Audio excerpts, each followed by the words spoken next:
Esto es Scroll and Tap.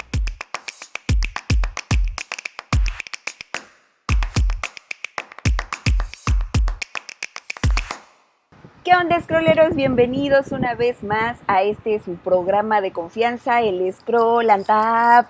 Ya nos siguen, ya están por ahí. Yo desde los Looney Tunes en compañía con Fox Bunny y todos sus amigos.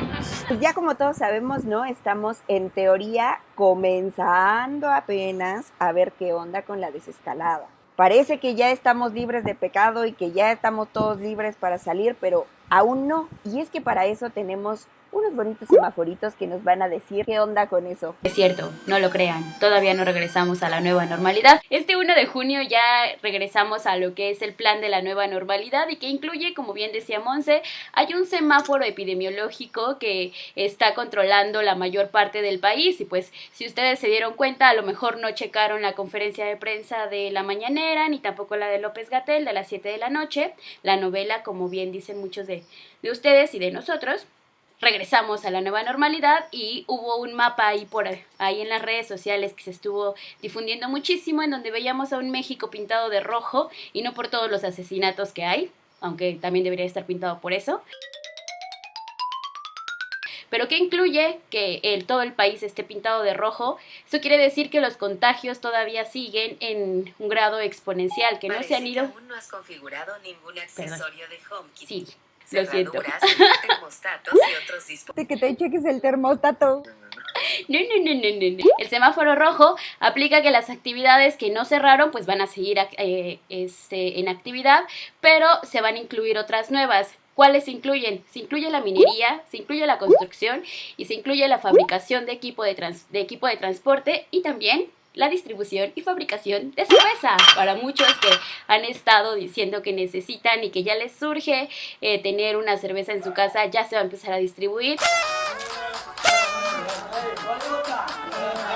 Y pues dependiendo el número de contagios es que va a pasar a la zona anaranjada. ¿Qué implica esta zona? Pues de pronto todos vimos así como en anaranjado a Zacatecas y nos sacamos de onda y pensamos que a lo mejor eran los únicos que se iban a salvar en esto, porque pues resulta que la desescalada pues también tiene este color, ¿no? En el semáforo, y para llegar a verde pues hay que pasar por ese bonito color también. Pues resulta que cuando el semáforo esté en anaranjado, ¿esto qué incluye? Incluye que algunas de las actividades ya que no son esenciales del todo, van a volver a reactivarse, ¿no? Esto va a ser en un nivel muy reducido y únicamente van a ser algunas. No quiere decir que ya todas van a salir. Y por otro lado, el espacio público ya se podrá comenzar a ocupar, pero también de una manera muy controlada. Va a ser quizás hasta por números de personas, ¿no? Que puedan ocupar ciertos lugares. Entonces tampoco es como de ya nos vamos al Zócalo todos y ya al Ángel de la Independencia. No, o sea, va a ser de una manera muy cuidadosa. Entonces esto todavía es paso a pasito y recuerden que además se va a estar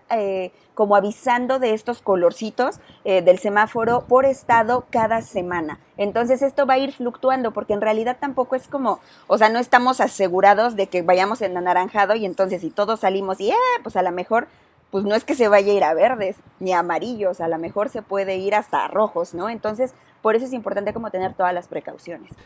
Y pues sí, viene el amarillo, ¿no? Así como la ficha amarilla, la ficha roja y todos los de Parchís. Ese juego de colores que cantamos para ti. Se unen y juntan sus poderes y nos da el fabuloso amarillo. Más allá de Zacatecas que hay, lo vamos a descubrir ahorita. Si tú te estás preguntando qué en la onda de la chamba, ¿no?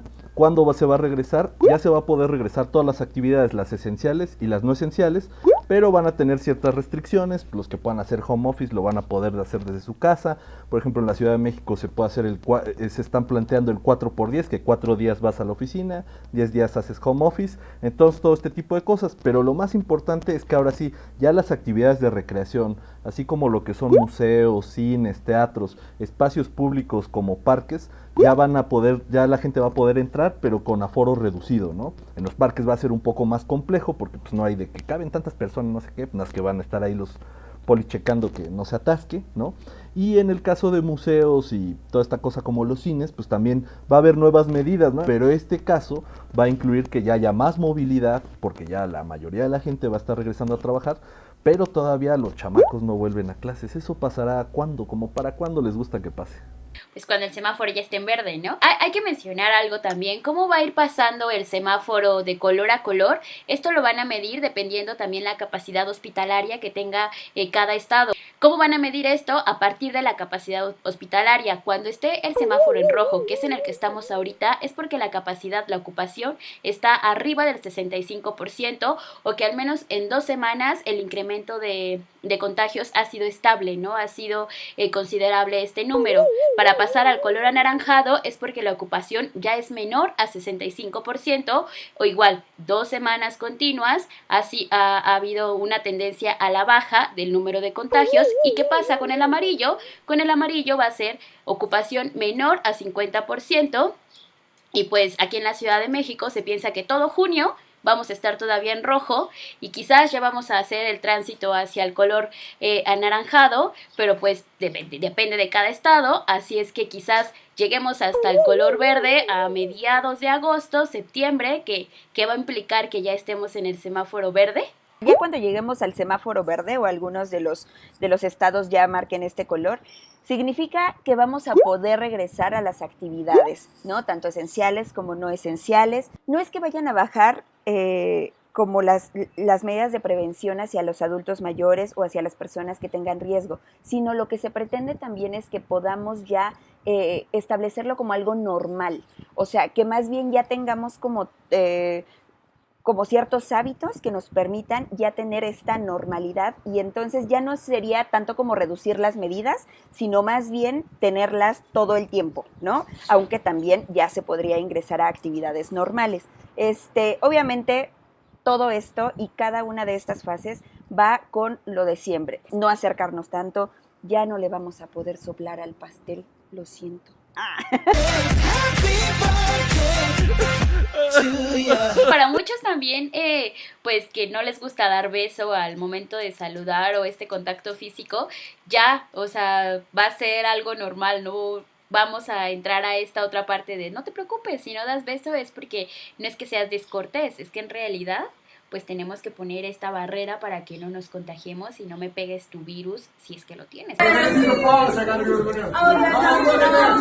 Y pues bueno, todo eso involucra el regreso a la nueva normalidad, que por lo pronto es quedarse en casa, ¿no? A resumidas cuentas, tenemos que seguir las mismas medidas.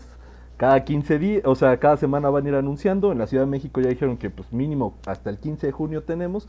Y pues es normal, ¿no? La gente también ya quiere regresar, pero no podemos regresar así al aventón y hechos bola y hechos locos y todo eso, porque si no, pues se puede poner más feo el asunto, ¿no? Entonces vamos a tomarnos las cosas con calma. Sabemos que también hay gente que le da mucho pánico salir, pero pues también es una cosa que tiene que pasar, ¿no? Porque pues muchos tenemos el privilegio de quedarnos en casa y otros no podemos. Pero para esto, ¿qué podemos tomar como ejemplo, no? Un mes nos lleva de ventaja a Europa, ¿no? En ese sentido. Tenemos contextos diferentes, gobiernos diferentes, sistemas de salud diferentes, pero el regreso y la desescalada pues es una especie de ensayo-error, ¿no? Todos lo han regionalizado, como lo está haciendo más o menos México con los semáforos. Lo tenemos como ejemplo en Francia, en España, en Italia, en Alemania también. Pero también pues decimos, pues no son las mismas costumbres, ¿no? No es lo mismo cómo se comporta un alemán echándose unas chelas a un español, ¿verdad? Entonces, pues vamos a ver qué pasa por esas tierras ibéricas. Me llamo Daniel, tengo 36 años, soy natural de Burgos, que es una ciudad del norte de España, pero llevo 18 años residiendo en Madrid y soy periodista.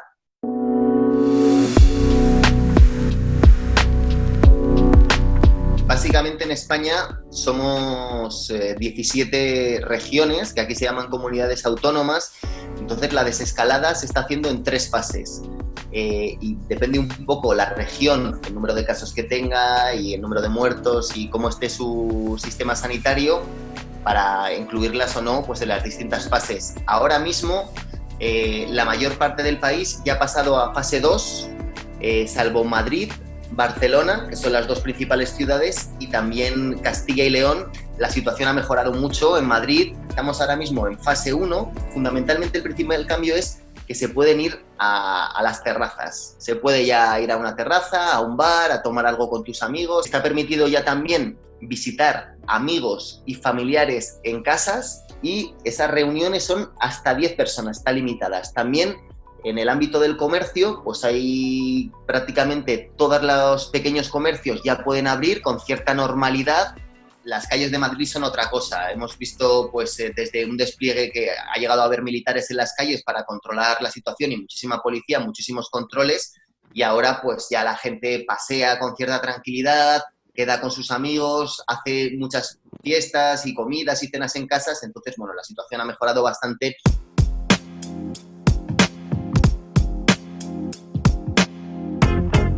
Me ha sorprendido para bien porque se respetan mucho las normas. Es obligatorio siempre y cuando estés en un espacio cerrado o en lugares de la calle también que estén con mucha densidad de personas, en calles abarrotadas, por ejemplo, hay que mantener la distancia social de 2 metros y es obligatorio la mascarilla. Pero también tengo que decir que bueno, pues en cuanto se juntan 3, 4, 5 amigos y se toman un par de cervezas, ya se ve que esas normas se relajan bastante. Ya los españoles, pues como nuestros hermanos mexicanos, somos latinos, nos gusta tocarnos, nos gusta besarnos, nos gusta abrazarnos, y en ese sentido es lo que más cuesta, no mantener esa distancia con amigos, o si puedes ir a ver a tu madre, pues no darle un beso a tu madre.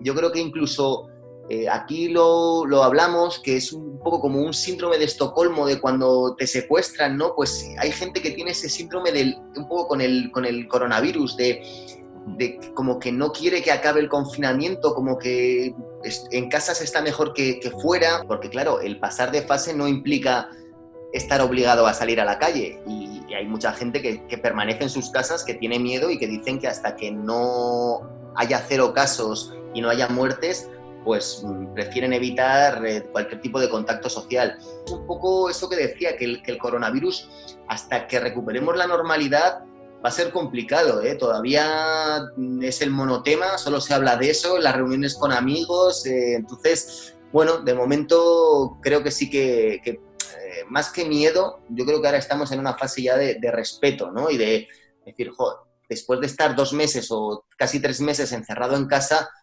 no quiero ya pillarlo.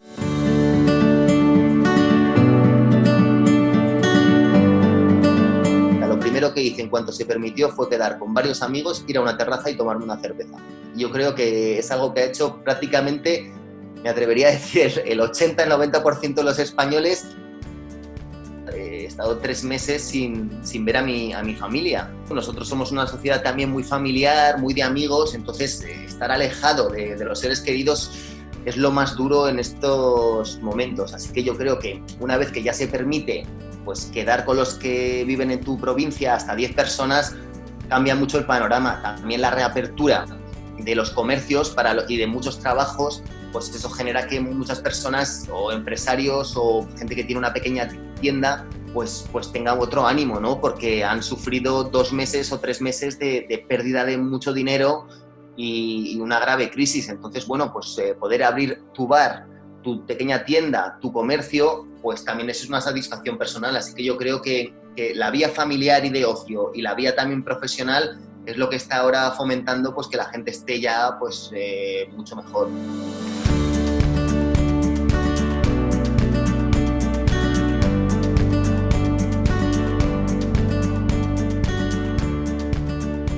Pues bueno, scrolleros, estamos de regreso aquí en este capítulo, episodio, programa, ya sabemos como ustedes quieran nombrarlo, y ahora nos acompaña Irving, un físico que ha estado involucrado en toda esta información de datos. Los datos por sí solos pues no dicen nada, ¿no? Muchas veces necesitan estos contextos.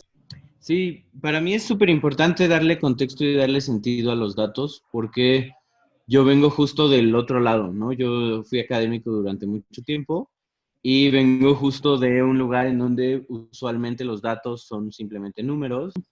Cuando yo empiezo a hacer datos que tienen que ver más con la sociedad y con el periodismo y con otras cosas, empiezo a ver que es súper importante pues, que tengan contexto, ¿no? Cuando empezamos a hablar de datos que tienen que ver con defunciones, con asesinatos, con desapariciones, con muertes, con gente que se queda, que representa una crisis en alguna familia, pues empiezo a entender cómo es muy importante no solamente darles contexto, sino además dotarlos de narrativas. Revisando un poco tu Twitter, justo estaba viendo que publicabas dos notas quizá de la misma temática en la que en una se decía, o sea, justo los datos en un contexto totalmente distinto y en el otro se entendían de otra manera. Pero entonces, ¿cómo es que nosotros también podemos como leer esos datos, ¿no? O sea, ¿qué tenemos que tener como en la mente para poder tener información más clara y que no nos vayamos con cualquier fake news quizá? Algo que es súper importante es que todos tengamos en la cabeza que los datos, a pesar de que todo el tiempo nos están manejando que los datos es como lo más cercano a la realidad, ¿no? O sea, coloquialmente o culturalmente tenemos la idea de, pues es que si tiene datos, entonces seguro que es cierto, ¿no? Pero no, para nada. O sea, los datos todos están contextualizados, todos se generan a través de personas y gente que las mete a bases de datos y gente que las está midiendo y que toma decisiones y a veces esas decisiones no son las correctas. Entonces, yo creo que tomar una base de datos o tomar una nota que está basada en datos debería de ser tomada con las mismas precauciones con las que deberíamos de tomar cualquier nota, ¿no? Cómo defendernos un poco de las fake news.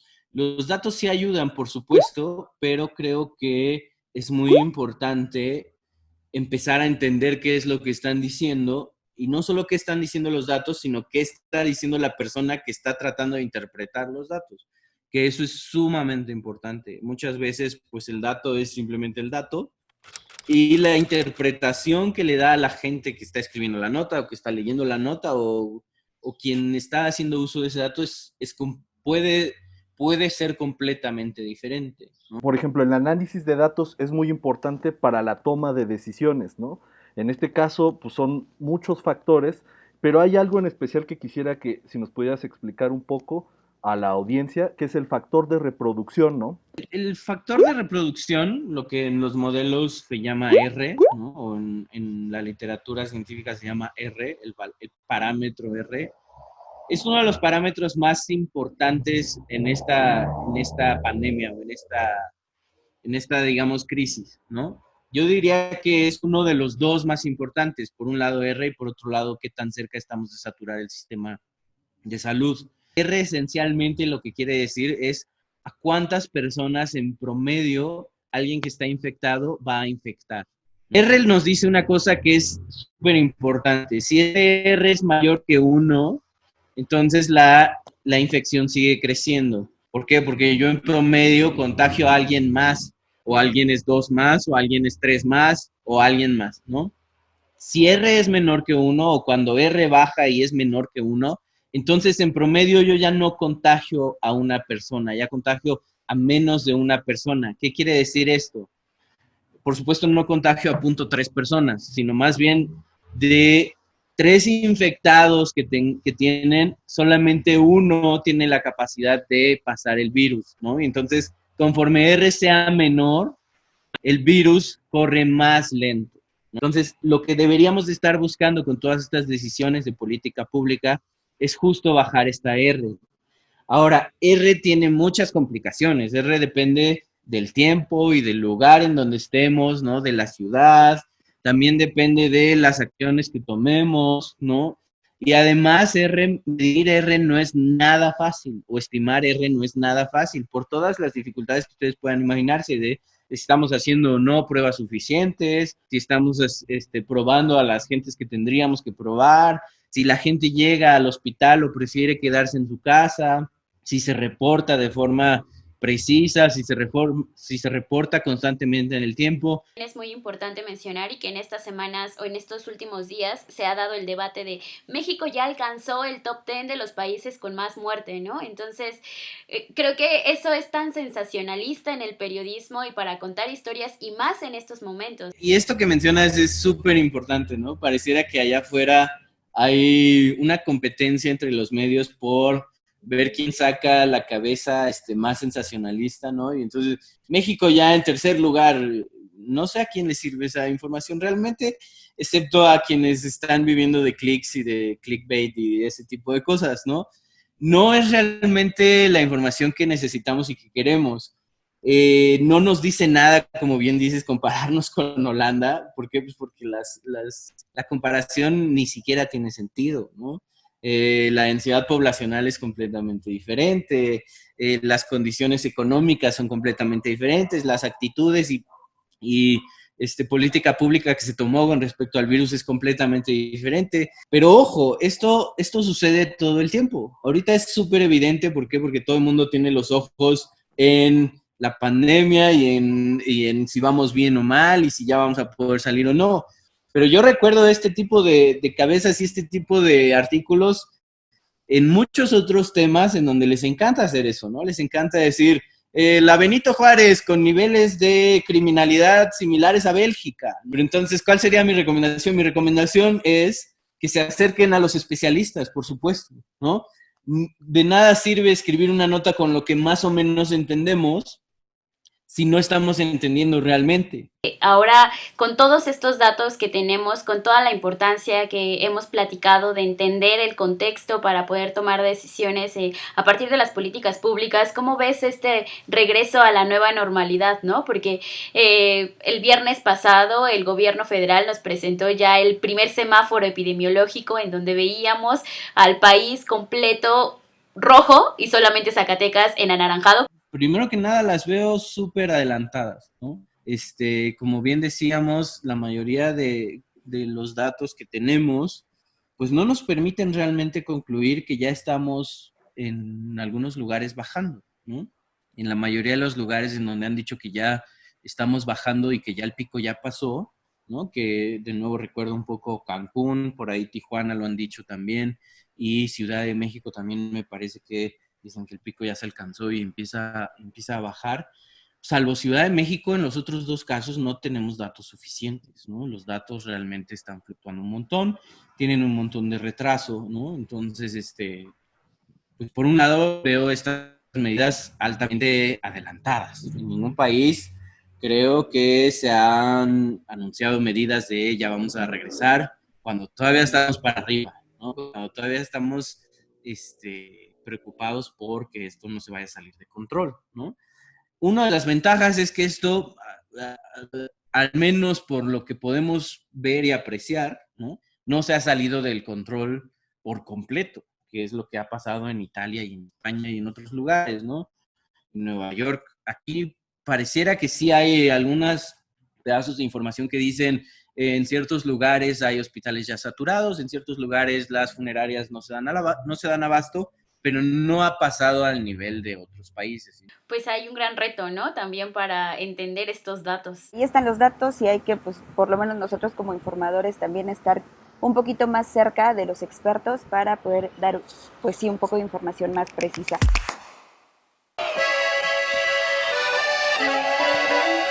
¡Nos escuchan! Fuiste, eres y siempre serás la bandota, Charlie Montana.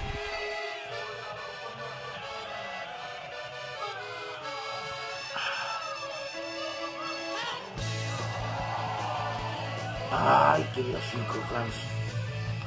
¿Cómo se está moviendo? Aquí grabado en el claustro de Montana, esperando la liberación del tiempo. En esta época de la COVID-19 no fue el nuevo coronavirus el que silenció tu voz. Tus ojos se cerraron a los 58 años, pero fue por un infarto. Padecías diabetes desde hace varios años. No, ya no quiero volver a verte. Eras amante del whisky. Llevabas tatuada una etiqueta de Jack Daniels en tu brazo derecho, mientras que en el izquierdo, unos M&M's, ¿por qué no? A veces, cuando subías al escenario, los diseños en tu cuerpo se veían hasta que soltabas esa chaqueta de lentejuela o de cuero. Los excesos algún día te iban a pasar la factura, pero mientras ese día llegaba, caminabas y te escondías en los hoyos funky de Ciudad Neza, lugar que vio crecer al vaquero rocanrolero. Melena güera, un paliacate en la cabeza, ropa desalineada y tu sello característico, voz aguardientosa para cantarle a las suegras de todos. Tu mamá no me quiere, dice que soy un vago, dice que soy un pelado. Te autonombraste el novio de México, y eres un digno representante del rock urbano en nuestro país, de ese que raspa en la garganta de solo escucharlo. El Tri, el Aragán e incluso el Acapulco Tropical fueron tus compañeros algunas veces en el escenario. Aunque no nos olvidemos de Vago, con quienes tocabas heavy metal en la década de 1980, o de Mara, la otra banda con la que te refugiabas y te cansabas de Vago.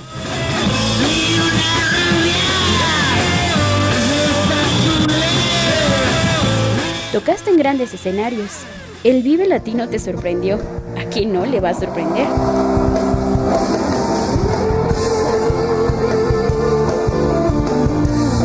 Pero también lo hiciste para la banda aguerrida de los toquines de la periferia, zona con la que te identificaste.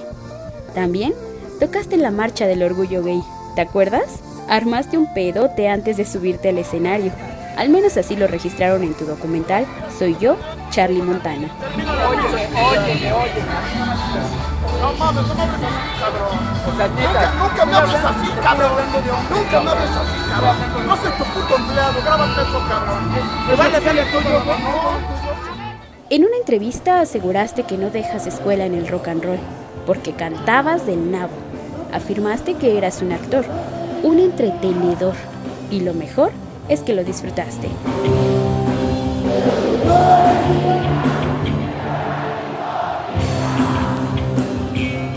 Tu vida completa fue como quisiste. Te subiste a los chimecos, platicaste con la gente de todos lados, y de ahí vienen las historias que se quedan en tus más de 20 discos.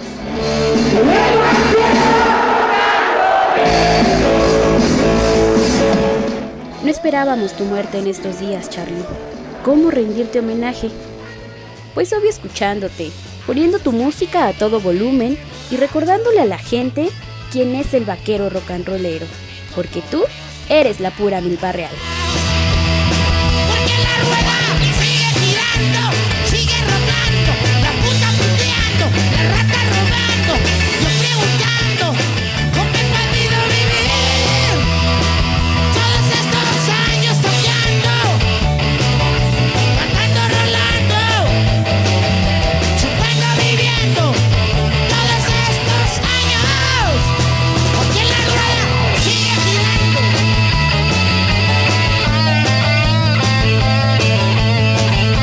Y bueno, para toda la bandera rock and rollera, esos vaqueros rock and rolleros que quedaron tan heridos del corazón, y como todos los amigos de Scroll and Tap, pues es momento de despedirnos con las golondrinas, con una de Charlie Montana, con lo que ustedes quieran, ¿no?